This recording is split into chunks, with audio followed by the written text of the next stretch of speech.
dengan judul berikut bersyukur kepada Allah karena kebaikannya. Ayat yang pertama demikian firman Tuhan. Segenap perintah yang kusampaikan kepadamu pada hari ini haruslah kamu lakukan dengan setia, supaya kamu hidup dan bertambah banyak, dan kamu memasuki serta menduduki negeri yang dijanjikan Tuhan dengan sumpah kepada nenek moyangmu. 2, 3, ya.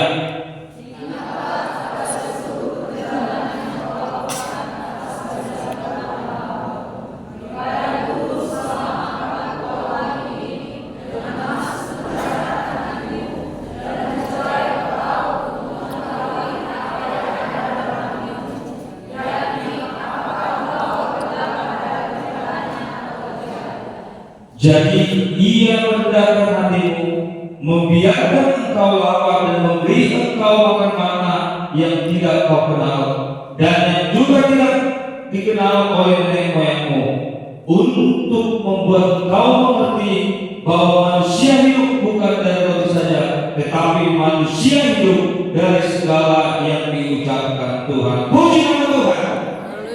Latar belakang daripada kisah ini, Bapak Ibu sudah dikasih Tuhan, ini adalah perintah Musa. Ini adalah nasihat Musa bagi bangsa Israel, di mana mereka akan masuk, di mana bangsa Israel akan memasuki tanah Kanaan. Ada pesan-pesan daripada Musa agar mereka boleh mengevaluasi setiap kehidupan mereka, di mana setelah mereka memasuki tanah perjanjian itu akan banyak tantangan yang mereka hadapi, akan banyak bahaya yang tidak mau harus mereka hadapi. Ini pesan Musa bagi bangsa Israel, di mana setelah Tuhan menolong perjalanan yang panjang daripada mereka, agar mereka boleh terus mengingat Tuhan, tidak melupakan Tuhan, tetapi semakin memperbaiki diri, mengevaluasi kehidupannya, agar mereka boleh menghadapi tantangan demi tantangan setelah mereka menduduki tanah Kanaan. Ini pesan Musa kepada bangsa Israel di dalam proses yang panjang, di dalam perjalanan mereka di padang gurun, supaya mereka mempersiapkan hidup mereka di dalam mereka menduduki tanah yang dijanjikan Tuhan. Demikian juga kita, Bapak Ibu kasih Tuhan, banyak padang gurun yang sudah kita lewati di tahun 2024, tetapi firman Tuhan mengingatkan bagi kita pada malam hari ini, supaya kita mempersiapkan hidup kita, mengevaluasi setiap kehidupan kita, agar kita siap sedia, agar kita boleh kuat dan dimampukan menghadapi tantangan-tantangan yang ada di depan.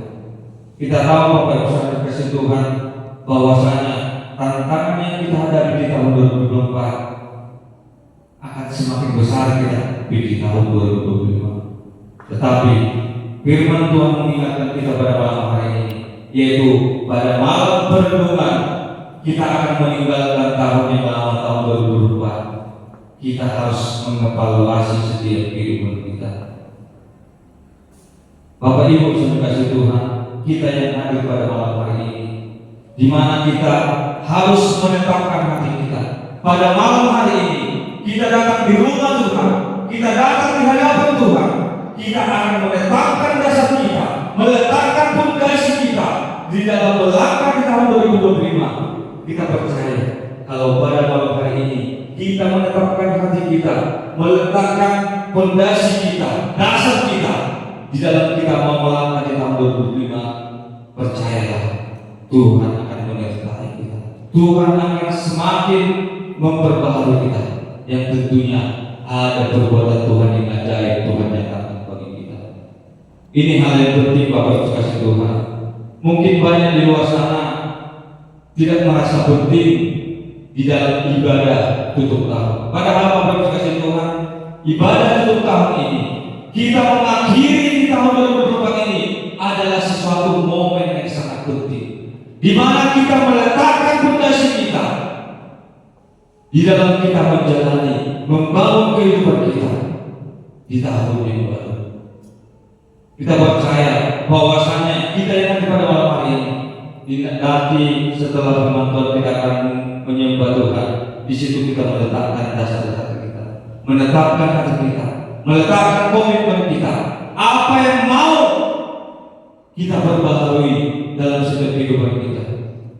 Tentunya Bapak Ibu Saudara Tuhan, segala hal-hal yang tidak baik yang masih kita lakukan di tahun 2024 di rumah Tuhan ini, pada malam hari ini tidak akan lepaskan semua itu. Musa berpesan kepada bangsa Israel untuk mereka terus mengingat Tuhan, mempersiapkan hidup mereka, mengevaluasi setiap kehidupan mereka, agar mereka boleh kuat menghadapi setiap tantangan yang akan mereka hadapi. Juga di dalam Efesus pasal 5 ayat 15 dikatakan di sana, perhatikanlah keadaan.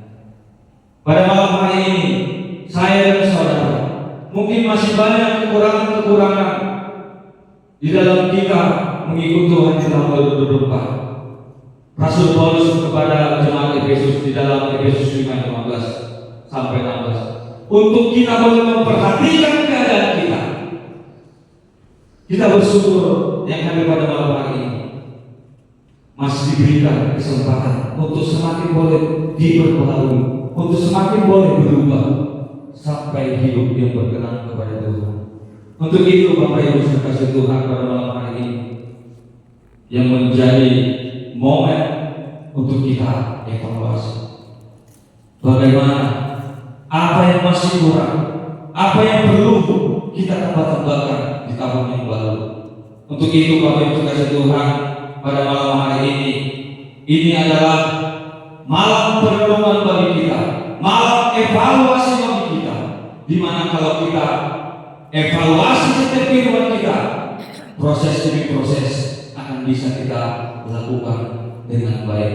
Proses demi proses kita tempuh dengan baik sampai dengan hidup yang terus berkenan kepada Tuhan.